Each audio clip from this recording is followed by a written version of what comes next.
Yeah. Itaas ang kamao para sa pinagmulan, para sa kapatiran. P Lambda Epsilon.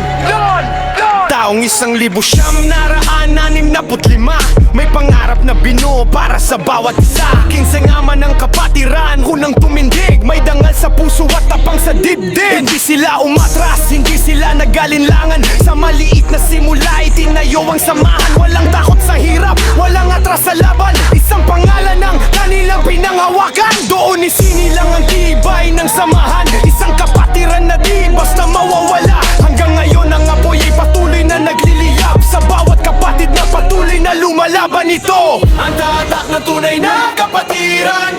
Itulang tangal ang aming sandala. Madyo man dumaan, di kami bibitaw. Yung Lambda Epsilon habang buhay isigaw. Lumipas ang taon, dumami ang kapatid. Bawat isa may tapang nadala sa dibdib. May sugat, may hirap na pinagdaanan, pero lalo lang tumibay ang samahan. Sa bawat chapter, buhay ang tradisyon. Mga aral na iniwan ng unang henerasyon. Kaya saan man mapunta, ang bawat isa, ang kapatiran dala hanggang pagtanda. Ito atak na tunay na kapatiran. Dugo at adan ng aming sandala. Bagyo man dumaan, di kami bibitaw. Bilang Epsilon habang buhay isigaw. Atak na tunay na kapatiran. Dugo at adan ng aming sandala. Bagyo man dumaan, di kami bibitaw. Bilang Epsilon habang buhay isigaw. Iyon, yung ating ipagdiwang, alaala ng simula na di kailan malilimot.